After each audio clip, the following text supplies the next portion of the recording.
একটা পুলিশের গায়ে যদি হাত পড়ে, এই সরকার তার আইন প্রয়োগ করে যতদূর যেতে হয় হবে।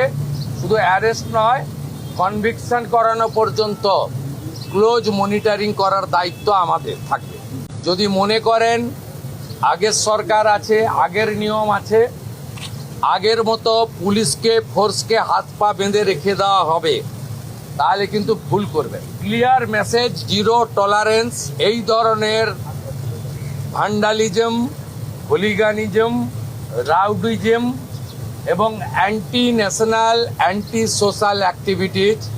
আমি পুলিশ মন্ত্রী, হোম মিনিস্টার হিসেবে লাস্ট ওয়ার্ড বলে গেলাম।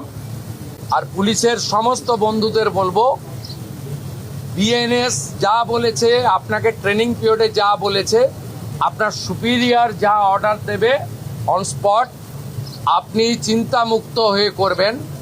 কে কোন দল করেন, কে কোন ধর্মের লোক, কে কোন সম্প্রদায়ের লোক, কে কোন প্রভাবশালীর ক্লোজ লোক, তার এগেনস্টে অ্যাকশন নিতে গেলে 5 বার ভাবতে হবে।